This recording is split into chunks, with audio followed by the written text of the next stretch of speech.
Assalamualaikum warahmatullahi wabarakatuh. Perkenalkan, nama saya Nadia Rahman, NIM 1421952, semester 4 kelas malam. Di sini saya akan menerangkan tentang manajemen keuangan dan materi-materi yang telah saya dapat selama satu semester ini. Apa aja, dan video ini adalah salah satu tugas akhir atau UAS dari mata kuliah manajemen keuangan.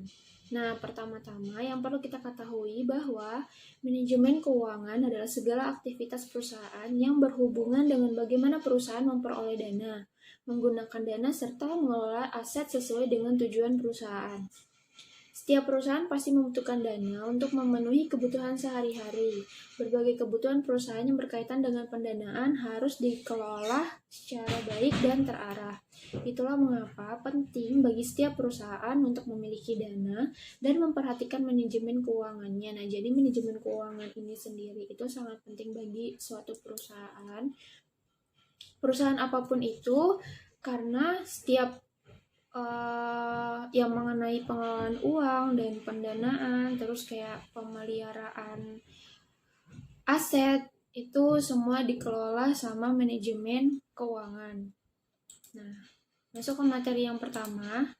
Sini ada penganggaran modal atau analisis usulan investasi. Dalam penganggaran modal atau analisis usulan investasi ada beberapa langkah yang dilakukan. Yang pertama, menaksir aliran kas dari investasi tersebut. Kedua, menghitung biaya modal rata-rata tertimbang. Ketiga, mengevaluasi investasi tersebut dengan kriteria sesuai investasi seperti payback, period, NPV, PI, dan IRR. Dan yang terakhir, mengambil keputusan apakah investasi diterima atau tidak. Nah, kriteria penilaian investasi sendiri ini ada beberapa. Yang pertama ada payback period, disconnect payback period, net present value, profitability index, dan internal rate of return atau IRR. Lanjut, ada pengantar dasar akuntansi. Nah, pengertian akuntansi sehari-hari disamakan dengan pencatatan keuangan perusahaan. Definisi akuntansi menurut Niswonger dan Fest. Yang pertama ada proses yang terdiri dari identifikasi, pengukuran, dan pelaporan informasi ekonomi atau kegiatan akuntansi. Kedua, informasi ekonomi yang dihasilkan diharapkan berguna dalam penilaian dan pengambilan keputusan atau kegunaan dari akuntansi. Nah, tujuan dari akuntansi ini sendiri ialah menyajikan informasi ekonomi atau economic information dari suatu kesatuan ekonomi atau economic entity kepada pihak-pihak yang berkepentingan. Materi selanjutnya ada jurnal dan posting. Definisi jurnal. Jurnal adalah Oke, lanjut ke materi selanjutnya, ada jurnal dan posting. Definisi jurnal adalah alat untuk mencatat transaksi perusahaan yang dilakukan secara kronologis atau berdasarkan urut waktu terjadinya dengan menunjukkan rekening yang harus didebat dan dikredit beserta jumlah rupiahnya masing-masing. Yusuf Al-Haryanto 1992. Adapun manfaatnya dari penjurnalan ini, yang pertama, alat pencatatan yang dapat menggambarkan pos-pos yang terpengaruh oleh suatu transaksi. Yang kedua, alat pencatatan yang memberi gambaran secara kronologis. Ketiga, jurnal dapat dipecah-pecah menjadi beberapa jurnal khusus yang dikerjakan oleh beberapa orang secara bersamaan. Dan yang terakhir, menyediakan ruang yang cukup untuk keterangan transaksi. Next, ada jurnal penyesuaian. Pengertian jurnal penyesuaian ini yang pertama dari Bambang Subroto 1984. Proses pengubahan perkiraan pada akhir periode akuntansi sehingga pembukuan dapat mencerminkan beberapa jumlah nilai aktiva dan hutang yang sebenarnya serta penghasilan dan ongkos yang harusnya diakui periode tertentu. Yang kedua, menurut Suwarjono 1991, pencatatan atau pengakuan data-data transaksi tertentu pada akhir periode sehingga jumlah rupiah yang terdapat dalam tiap rekening sesuai dengan kenyataan pada akhir periode tersebut. Nah, dan laporan keuangan yang dihasilkan menggambarkan keadaan yang senyatanya pada tanggal laporan atau neraca. Adapun tujuan dilakukan penyesuaian dalam akuntansi adalah yang pertama, kepraktisan, alokasi periodik, dan akuntansi menganut asas akrual. Terus lanjut ada neraca lajur. Neraca lajur dapat berkolom yang berisi data yang diperlukan pada saat perusahaan akan menyusun laporan-laporan keuangan secara sistematis. Subroto 1984. Neraca lajur bukanlah laporan keuangan, oleh karena itu neraca lajur tidak diwajibkan untuk diberikan kepada pihak luar.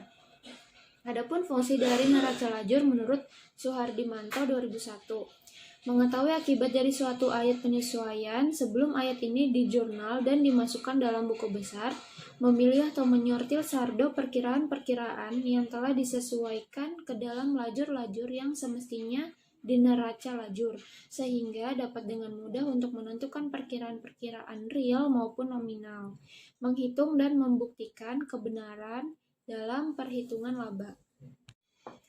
Lanjut, ada manajemen modal kerja. Nah, pengertian manajemen modal kerja menurut James Chewanharnas 1997 adalah menyatakan bahwa modal kerja bersih adalah aktiva lancar dikurangi kewajiban lancar, dan modal kerja kotor adalah investasi perusahaan dalam aktiva lancar seperti kas, piutang, dan persediaan.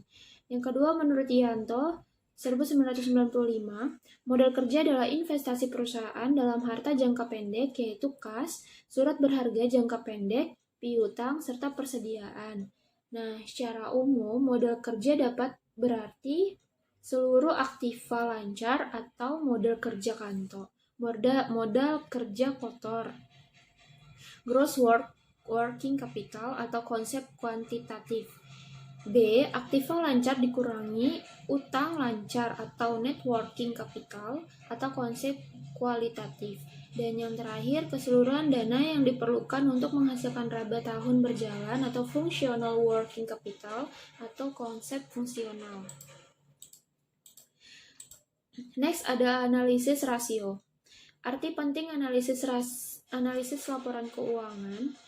Pertama, bagi pihak manajemen untuk mengevaluasi kinerja perusahaan, kompensasi pengembangan karir.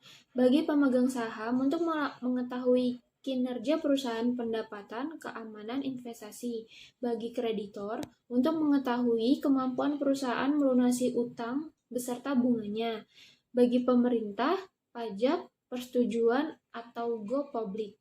Dan bagi karyawan, penghasilan yang memadai, kualitas hidup, serta keamanan kerja. Jenis laporan sendiri ada beberapa banyak.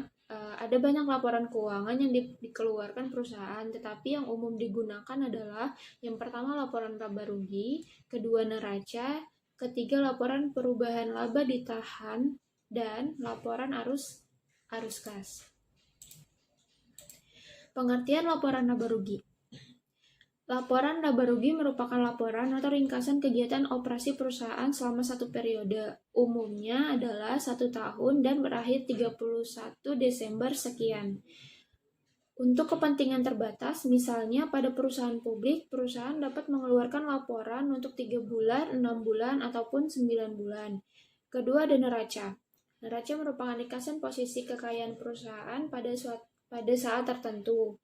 Nah, neraca sendiri bersifat aset atau kekayaan yang dimiliki perusahaan dan sumber dana untuk membiayai aset tersebut yang berasal dari pihak di luar perusahaan dan dari pemegang. Dan yang terakhir adalah laporan perubahan laba ditahan. Laporan perubahan laba ditahan menunjukkan laba yang diperoleh perusahaan dan dividen yang dibayarkan selama satu periode sehingga menyebabkan perubahan laba ditahan. Nah, jadi itu tadi resume dari pelajaran mata kuliah manajemen keuangan selama 1 semester ini.